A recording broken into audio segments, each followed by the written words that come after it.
Whenever you're ready, you may begin. Thank you and good afternoon.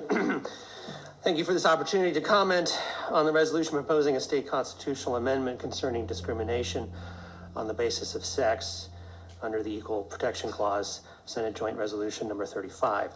I speak to you today as the pastor of one of Connecticut's historic churches, established by this assembly first as an ecclesiastical society in 1659, then organized as a church in 1670, and continually meeting for the worship of God in Woodbury since that time.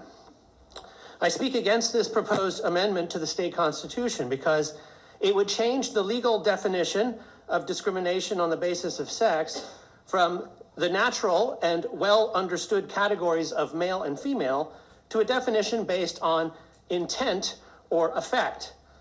To put it simply, sex is something one is born with, one is fully male or female at birth, and subsequent decisions by individuals to initiate or terminate a pregnancy, to identify with or express his sexual orientation or gender identity, do not in any way alter the fundamental category of sex, which is and always will remain defined by male or female.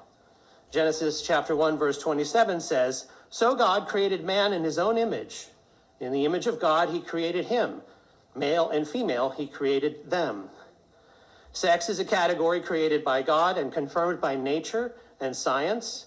Any law that changes the definition of sex from one rooted in hard reality to one based on soft psychology and feelings will undermine the very protection it seeks to enshrine. I am concerned for the impact this will have on the Christian churches, schools, and families of Connecticut. I am concerned that the right to express one's sexual orientation or gender identity will become a requirement to accept these expressions of orientation or identity forced upon others. For instance, the sixth commandment is, "You shall not murder." Not only do we Christians believe, but as a pastor, I must also preach and teach that abortion is murder.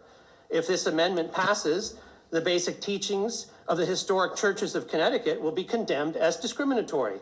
Will I, as a pastor, be guilty of discrimination on the basis of sex if it is my intent when counseling a pregnant woman to see her avoid the effect of killing her unborn child? Will the members of my congregation be subject to prosecution for opposing abortion, same-sex marriage, and gender ideology? Many will no doubt assure me that the free exercise of religion and freedom of speech are protected by the First Amendment, but if this amendment passes, you will have introduced a constitutional ambiguity, which I fully expect the enemies of religion to exploit.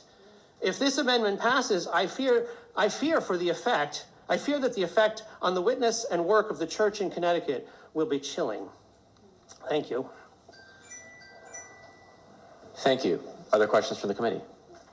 Senator Sampson. Thank you, Mr. Chairman, and thank you, Pastor, for being here.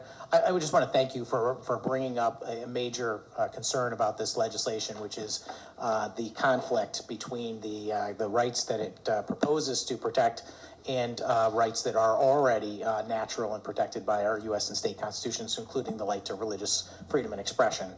And you did that so eloquently, I don't need to ask you another word about it, but I wanted to thank you for at least bringing that up because it has not been addressed today and it needs to be as part of this conversation.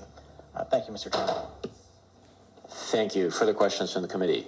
Seeing none, thank you for being with us and contributing your testimony. Next up is Michael